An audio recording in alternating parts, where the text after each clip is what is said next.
O sonho de asfalto. Durante anos, Fernando sonhou com isso.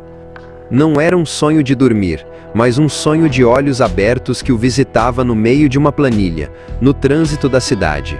Era um sonho que tinha um som, o ronco grave e pulsante de um motor V-twin. O dia chegou com a clareza de uma manhã de outono. A conta poupança finalmente atingiu um número mágico que ele havia estabelecido. Não era mais uma questão de se, mas de quando. E o quando era agora. A concessionária cheirava a couro novo, metal polido e promessas. E lá estava ela, sob as luzes brilhantes, não apenas uma motocicleta, mas a motocicleta. Uma Harley Davidson preta, com tanto cromo que parecia conter a luz do sol. Com as mãos tremendo um pouco, ele assinou os papéis. O vendedor, um homem com um sorriso genuíno, apertou sua mão com firmeza e lhe entregou as chaves. Elas pareciam mais pesadas do que metal, pareciam pesar o mesmo que um sonho realizado.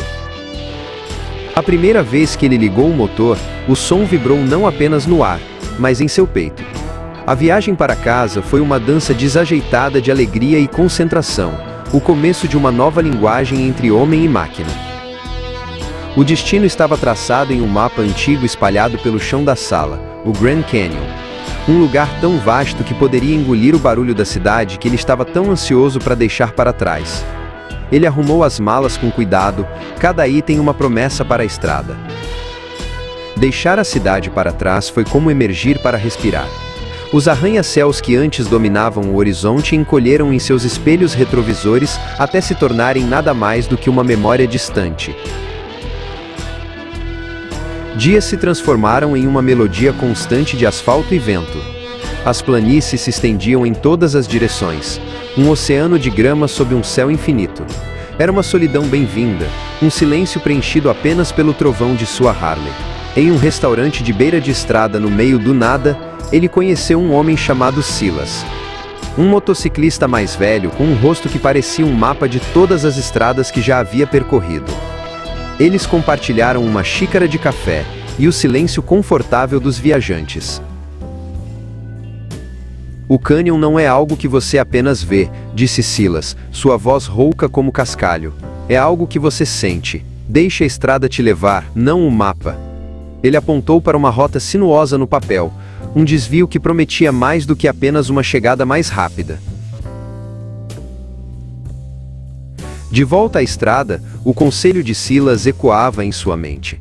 O cenário começou a mudar drasticamente. A terra se ergueu em formações de rocha vermelha, e os cactos saguaros se erguiam como sentinelas silenciosas do deserto. A noite em um motel solitário trouxe um tipo diferente de silêncio. O zumbido do letreiro de neon do lado de fora era a única companhia. Ele sentia o peso dos quilômetros em seus ossos, um cansaço bom e honesto. Ele acordou antes do amanhecer, o ar frio e revigorante. Havia uma nova urgência, uma atração magnética do destino que se aproximava. Ele limpou o orvalho da motocicleta, o cromo brilhando na primeira luz fraca. E então, ele o viu. Não o cânion, mas a promessa dele. Uma grande placa de madeira marrom com as palavras gravadas, Parque Nacional do Grand Canyon.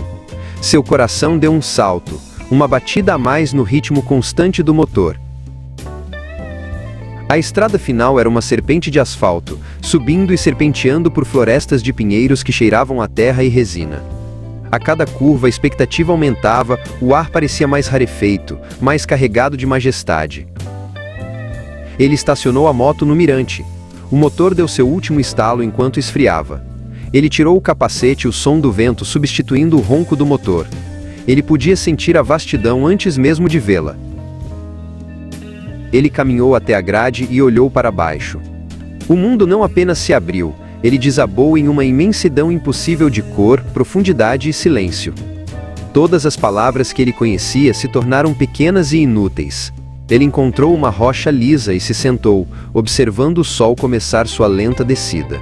O cânion não era uma única cor, mas 1000. Laranjas, roxos, vermelhos e azuis mudavam a cada minuto que passava, uma pintura sendo criada e apagada em tempo real. Ele não pensou na moto, no asfalto ou no destino. Ele pensou na jornada, o aperto de mão, o conselho de Silas, a solidão do motel, a alegria da estrada aberta.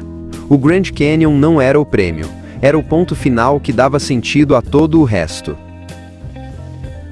O sonho, ele percebeu enquanto caminhava de volta para sua reluzente máquina preta, não era possuir uma Harley ou ver o Grand Canyon. O sonho era a liberdade de perseguir o horizonte. E no crepúsculo que se aprofundava, um novo horizonte, vasto e desconhecido, já o chamava. Câmera News SC Curiosidades e Informações.